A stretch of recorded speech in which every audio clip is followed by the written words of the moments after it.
In this training, I want to also I want to walk through a wholesale process for you step by step. We did an assignment that's on here. Now this is going to be a double close process, and assignment is what we want to hope for 99% of the time. And I'll tell you why here in a second when we start getting through this.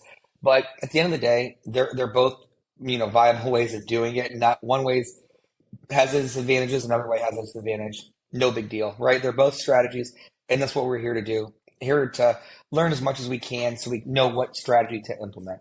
But one thing you're going to find is that they're very, very similar. They're almost identical up until really like the closing, getting to the closing point. So we share this, let's become a master at this. And like I said before, we dive deeper into this, into the segments and exactly what the mechanics look like um, as you go through the training. So, step number one is we want to find the deal.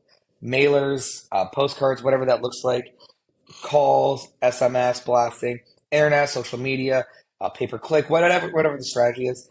Signs, bandit signs are tried and true. They work, they're effective. They are one of my favorite ways of doing it, which we get into later. And then good old just networking, right? Events, happy hour, social events, just like being at the right place and letting people know you buy houses. The second thing is now at this point, right? We've gotten the phone call. So we've marketed. Now we've got the phone call. Now we have a motivated seller. Next thing is we meet the motivated seller and we negotiate the price. We have a whole training on how to negotiate that.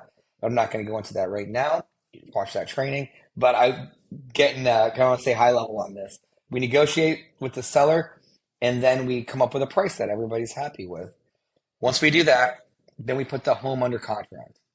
So now this is going to be referred to as our buy side contract. We take our buy side contract and then now we give it to the title company to run the preliminary title search. What's that? It's essentially where they do a little bit of legwork on the front end to make sure the person you're buying it from has a right to even sell the house. They are who they say they are. And there's no crazy surprises that are going to pop up, right? We just want to know that ahead of time before we go putting a ton more work into selling it.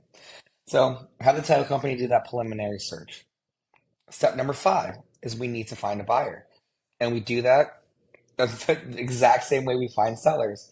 We'll do some mailers, we'll do some SMS, we'll look on social networks, Facebook groups, and LinkedIn all over. And then we'll also add the sign. The signs look a little bit different. No big deal. We'll get into that in great detail. And then networking as well. So these are the ways we're going to find our buyers. Now we find buyers, we find people interested. Now we want to take them through the house. We want to meet them at the property. We meet them at the property, we negotiate, whatever we talk. They're happy with the price of the home, and now they put the house under contract, which means they intend on buying the house. So now this is going to be known as our sell side contract. We take our sell side contract, and then now we give that to the title company. So now the title company is holding two contracts for the same house. Contract number one is the sell contract. I'm sorry, contract number one is the buy contract, the first one. And then contract number two is the sell contract, the one that you've wrapped up with your investor. Now, step nine, the next step.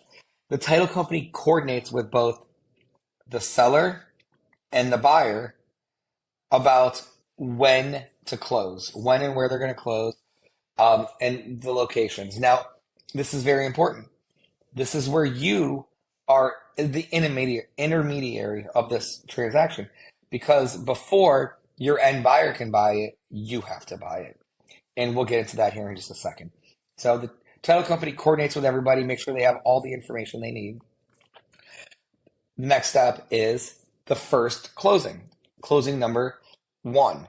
I call this the buy side close.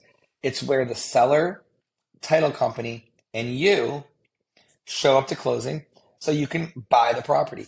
You will fund it and you will buy it, and now you own it. Let's say you do this at 10 o'clock, 10 a.m., 9:30 a.m., right?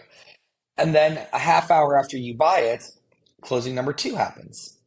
That is you, the title company, and an investor. That's the second transaction where the investor now funds his purchase of the property from you. his or her purchase from you. So that's the second part of the closing. And then the money gets dispersed, and then the seller gets paid, and then you get paid. That is exactly how the double close works. There's some do's and don'ts, which we get into when we get to that, when you get to that part of the training. But that's high level, exactly how a step-by-step process of how a double close works.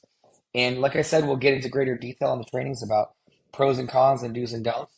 But I hope that was helpful and get you guys going.